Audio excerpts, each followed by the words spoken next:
Okay, guys, that's the UK House Price Index out for Zoopla. So Zoopla has actually sent their house price index out. I think the key things to take out of this is they are actually saying their headline statistics.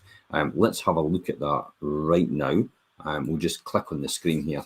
Now, the key here, the executive summary for them is average house prices rose in the UK by 7.4% in 2021.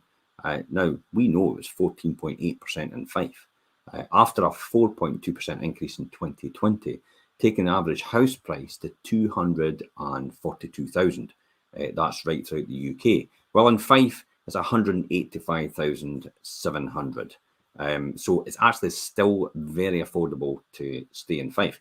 Interestingly enough, and I'll talk about this in a wee while, the average salary in Scotland is 25,616. The average salary in the UK is 25,780. So it's almost even Stevens. I mean, you know, that's actually quite surprising. So it means if that is the average salary, well, I'll talk about it in a minute.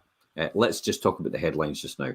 The number of sales agreed, there's no change in that really from month to month in terms of the flow of supply is down 15% on the previous years.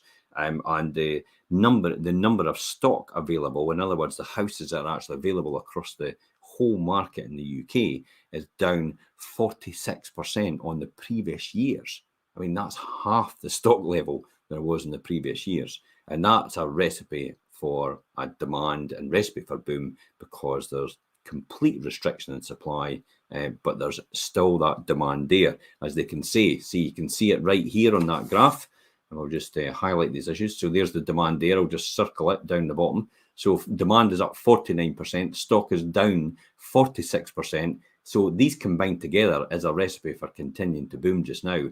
And flow of new supply is down 15%, which again is all about supply. So that's just going to exacerbate the market and keep it going. So let's jump into the numbers themselves and actually look a bit more. Well, Head of Research, Gilmore, actually said that the pandemic search for space continues and demand for housing at a record high. There's no surprise there. Demand is also rising rapidly for flats. I said it a couple of years ago that this is now when flats and apartments will have the biggest rise in the next couple of years. Now, the reason for that is because the price for first-time buyers for an entry-level house is now quite high, and therefore they can no longer afford that. So they have to seriously consider going for a flat or an apartment. Now, recently, I saw a two-bedroom in the Leedmouth area on at 75,000. 2 years ago, a two-bedroom in the Leiden area was at 55,000. So it shows you how much that's jumped. That's almost jumped about 50% in the last 2 years in terms of the price rise. So flats and apartments will continue to rise as a result, disproportionately in comparison to detached, semi-detached and terraced houses. So let's talk about that as well. And they also went on to say, with international demand, relative affordability, that tends to be in the cities and also in London itself, and the workers flowing back into cities, and all this combining to energize the market overall. So let's quickly flip over. Average house price UK inflation. Let's jump back to the graphs. And we'll skip on to that. So here it is over the since January 2017. The average UK house price has risen by 1% in the 3 months to December, according to them, taking the annual rate to 7.4%. As I said, in Fife, it's 14.8%, and that's down from the 7.7%. Well, for us, it's actually up on the previous time. This value of an average home is 242,000 over the whole of the UK. We're sitting at 185,700. So it's actually quite a good house price growth in the last year. I think it almost equates to round about 22,000 in terms of a price rise. It's added on in the last year onto average price of 5 houses themselves. So you can see that graph right across there. And when it swings up and swings down, I'll just bring that back up. So in 2017, it was sitting at about 5% house price growth, and it began to go down to 2019. And then lockdown came in, and then all of a sudden, everybody went absolutely crazy. They realised and re-evaluated their circumstances and thought, I don't think I could live in this house permanently for the rest of my days. So hence the reason why a lot more people thought, I need an extra room, I need a big garden, I need somewhere that's got a bit of space, and I possibly might consider actually not staying in the city anymore. I don't need to because I can work remotely from home. Literally, I have still never left my home in terms of my office from the time that we were put into lockdown away back in that March, almost 2 years ago now. So that shows you how this works. And it's easy for people like myself just to commute into work as and when we're needed because we're out in the area and in our field all the time. So as you can see that going right up, and it begins to curb a wee bit in terms of house price growth. They say house price growth starting to slow, but I'll be honest, I don't see it slowing at all. In the Fife area anyway, I don't see it slowing in terms of that. It might come down, obviously. 14.8% is a hard statistic to sustain. Let's pop on to the next one. So this is actually the spread of UK house price growth across the whole of the UK. So you can see that Wales themselves registered the highest so far.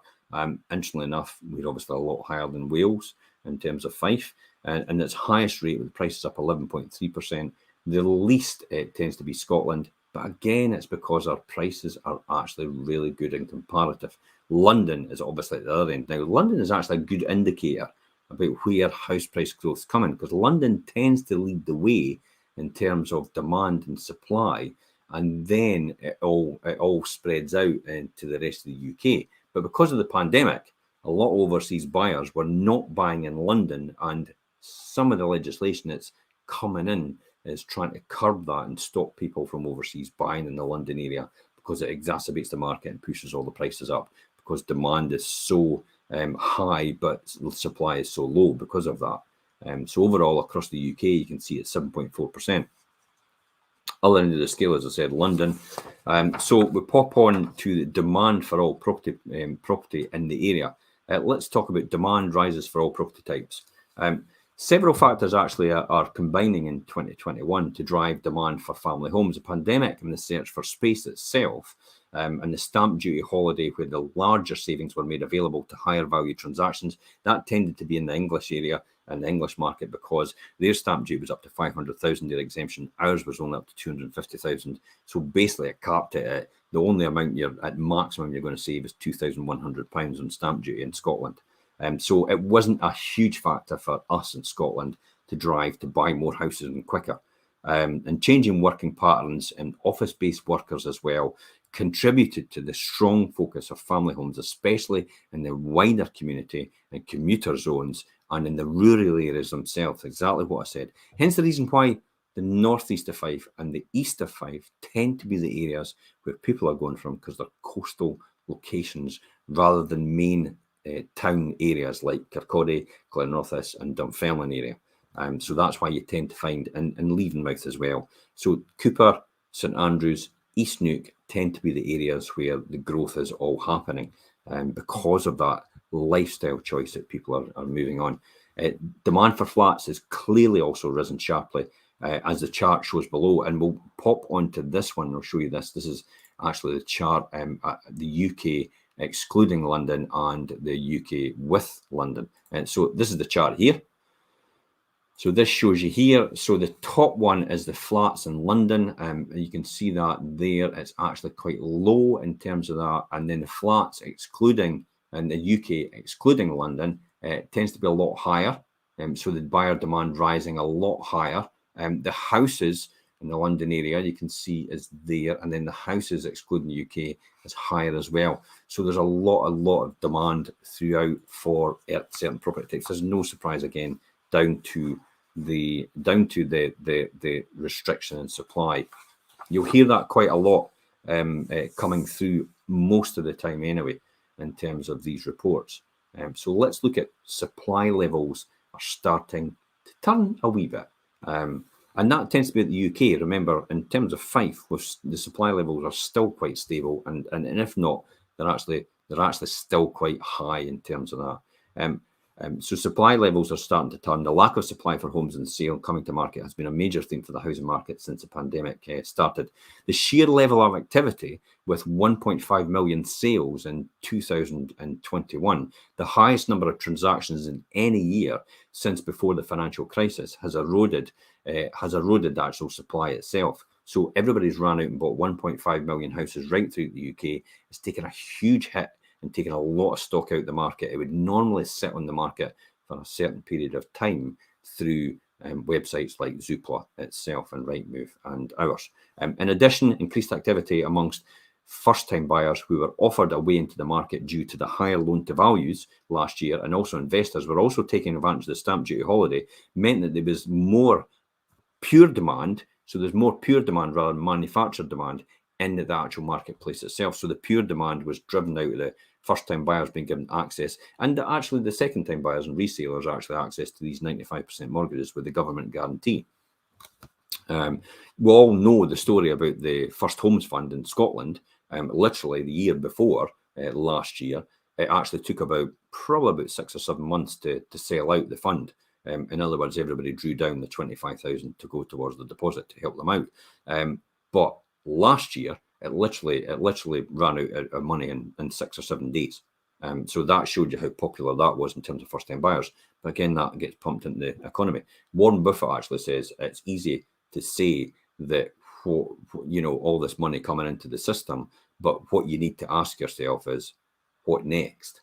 Because there is always a consequences about pumping money into the system and how that's going to happen next. And I might talk about that a bit more tomorrow in terms of inflation, because this is what's driving inflation now. It's the amount of money being pumped into the system. It is now still flowing about within the system. So inflation has happened as a result of pushing prices up and demand for supply of goods from people with more money as a result. No surprise that the one indicator I always benchmark on is a kayak or a sea canoe was round about the £800 mark before lockdown. When lockdown came in, it went up to £1,600. It almost doubled overnight, and it still is round about that price point now. So that gives you a good indication about how prices have actually risen as a result. And they're actually saying at the core value in terms of one of the, I think it's maybe one of the poverty foundations, maybe the Joseph Rowntree, had actually said that indexation isn't actually taking into account the true value of goods when they're actually calculating inflation now, and they need to start recalculating it because they actually think that inflation, the figure is actually quite low in comparison to what it really is. And I mean actually taking into account the price rises in food for us, and utilities as well. Utilities is in the factor, but some food types are not, and they're taking things like cars and everything into account as well, which is probably not the greatest way to actually measure inflation in terms of what you buy from day to day. So there's still a significant balance between supply and demand throughout that process, and also the stock levels against a 5-year average. So the stock levels against a 5-year average are minus 44% lower. However, this marks a slight turnaround of the late 2021 when stock levels were down 47%. So it's a wee turnaround, but it's going to take a while to actually get back, unless there's a huge flood into the marketplace, which I doubt very much, of properties coming onto the market. I don't think we're going to return to the stock levels of pre-pandemic before then. So it's a relatively small change, a new supply, but new supply is coming back into the market, tracking usual level times of this year, and valuation leads have jumped in the first week, and that's, in other words, people asking for valuations of the property. So that tends to signal new levels of supply possibly coming onto market in the next 2 to 3 months, because it tends to be the decision-making process about asking for valuations and how it goes through tends to be a month or 2 months before the property actually gets to the market. Unless you're ready to go, then you make a decision and say, look, just come out and put my property on.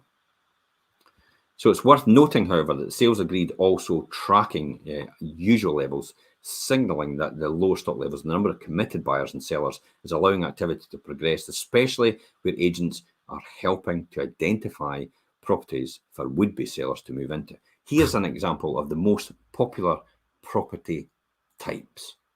So let's have a wee look at that. Okay, so demand is obviously what buyers are looking for. So they tend to be looking for 3-bedroom houses, and the most popular supply is 3-bedroom houses. And you have 2-bedroom houses for demand, and the most popular supply is actually 2-bedroom flats. So there's a disparity there. 2-bedroom flats against the supply of 2-bedroom houses. These are all different areas, and this is the resale property 4-week average to the 16th of January 2022. So that's actually, there's a wee bit of disparity in the most popular property types. And they go on to say, while demand continues to outstrip supply, there is now more balance in the type of home, with 3-bedroom houses topping the charts in the previous 4-week period, and the most listed properties were 2-bedroom flats, odds with the largest demand supply still for family houses. So you can see there, as I said, demand is family houses, supply is family houses, the 3 bedrooms. Second place is demand is 2-bedroom houses. Third place is 2-bedroom flats for demand. But you can see the supply of 2-bedroom flats is coming into the marketplace a lot higher now on the supply side. So there is a wee bit disparity between these two property types, between demand and supply. Okay, mortgage rates are at a low base rate. We'll just jump on and we'll have a look at mortgage rates and talk about that as well. So here we go here. Mortgage rates are at a low base. As Zoopla has highlighted in the recent months, there are economic headwinds ahead of this year, not least rising inflation, which will lead to a rise in the Bank of England's base rates and in mortgage rates. Now, most mortgage lenders have actually factored in the fact that rate rises are going to be coming through. So if you're looking at mortgage rates just now, that's probably taking that into account. You might have to wait a wee bit longer if you're wanting to hold off and get a better rate. You might actually want to do now and get a better rate for your mortgage before these other rate rises come into play as well. There's some cracking deals out there. You're getting really good rates. You're getting 5-year fixed rate deals at really low rates just now. There's 11,000 people still across Fife on variable rate mortgages, and on the average mortgage is roundabout in Fife, roundabout the 66,000, 70,000 mark. You could be saving, if you actually took yourself from a variable rate to a fixed rate on the deals now, you could be saving about £2,000 a year only in your mortgage. So £2,000 a year. Now, if I said you could save £2,000 a year, you go, yeah, I could save £2,000 a year.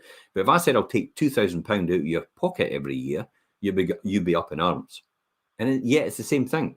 So one's the gain and one's the pain, but the pain's more important, and people tend to focus on that more. So please bear in mind that you're literally, the bank on your variable rate mortgage just now is literally taking £2,000 out of your pocket every single year if you're sitting on a variable rate. So get yourself some financial advice from a mortgage broker. So Cara Mortgages, anyone over in Anstruther and over in Glenrothes and covers Fife. Cara Mortgages are a good mortgage broker, and they should be able to talk about the best rates for you and go and work it out. If you're no better off doing it, then don't do it. But at least you know for a fact. But I know there's 11,000 people right throughout Fife on variable rate mortgages. So somebody out there is certainly losing out and possibly £2,000 are saving a year. So take advice on that. So rising mortgage rates will make buying a home more expensive on a monthly basis for purchasing a home. Yeah, I could say, well, tell me something I didn't know. Rising mortgage rates would make a home more expensive to buy. It's worth placing this in a larger run context. Mortgage rates are currently at ultra low levels, so even though in some quarter point increases, they'll remain relatively low in comparison. I mean, at the credit crunch, the mortgage rates were sitting at 7%, 7 and 8%. So, you know, there's a huge difference just now. There's about 3 or 4 times less just now than there was at the credit crunch. For those already on a home, around 3/4 of owners on a fixed rate mortgage deal, they'll also be protected by any rate rises. That's actually quite interesting. So any rate rises come through for a fixed rate person, if they've got a 5-year deal, if any rate rises come through, that won't be passed on to you. You'll still be on the fixed rate. So this is why it's important. If you see that there, the fixed rates there. So there's the 2-year fixed rates. You can see on the pink line there at 95% loan to value, how they've come down over the years. in rates, and then they've come right down. See, that's where the lockdown came in and thought, wait a minute, we're not keen on that. So they actually put the rates up quite high on the 2-year rates because they weren't very sure what was happening, but they kept the 5-year rate because they felt that it was going to all be resolved after that. So they were quite nervous about that. And then we came out of lockdown, and then they realised that, I tell you what, we'll start pushing that a bit more, the 2-year rates, because they want you to get on a 2-year rate because it gives them an opportunity after 2 years to get you possibly on a higher rate and make and take more out of you. But most people are actually in here getting the 5-year rate fixed rate deal here at a 75% loan to value, because the majority of people are going 5-year fixed rate deals tend to be people that have larger equity amounts in their property, which actually comes down to the loan to value. So in other words, if you bought your property 5 years ago, your property will have significantly increased since that time. If you're still in your property just now and you've got a mortgage on it and it's kind of due for renewal, or you're maybe on a variable rate, that's when you should actually look to actually get on a fixed rate deal, because the price of your property 5 years ago will be a lot less, maybe 20 or 30% less than it is now. So if you've got 20%, for example, more, and you had put 5 or 10% down at the time, you're 30% better off. So you can actually get these fixed rate deals because you're at a 70% loan to value now, where that's a 75.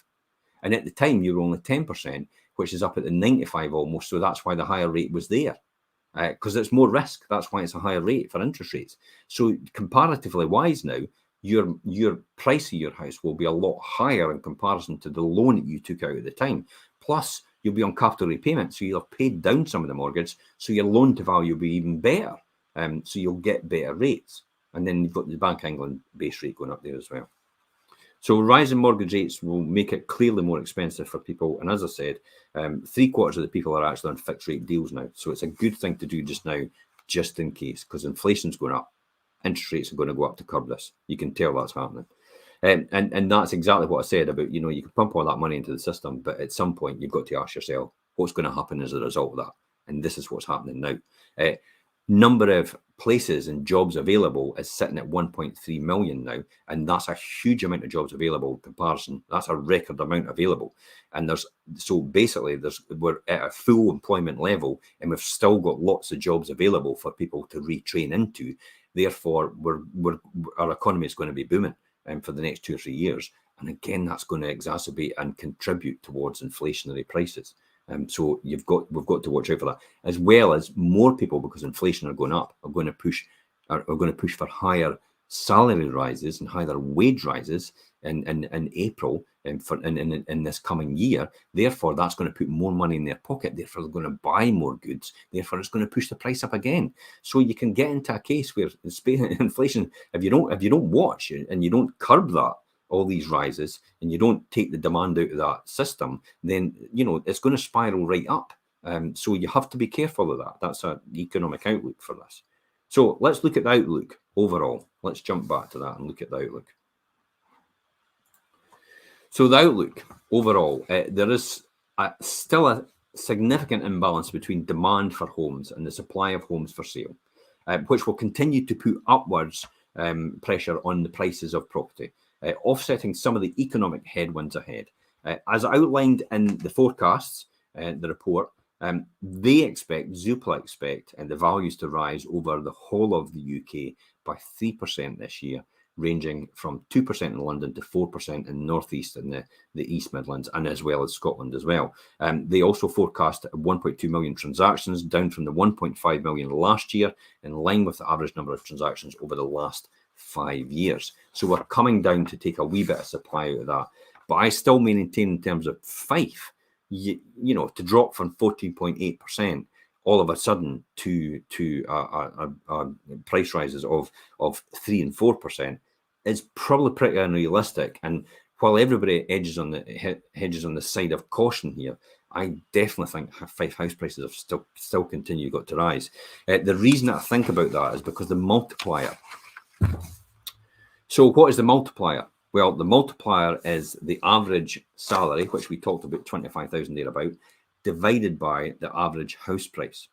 Now, our house price is lower than the average right across the UK. Average UK is 242,000. Our house price is 186,000, just for rounding up figures. The average salary is 25,600 in Scotland. It's 25,780 in the UK. So think about that. They're almost the same in terms of salary levels, but you've got actually a better multiplier. So in other words, it's 7.25 times your salary to buy a house in Fife.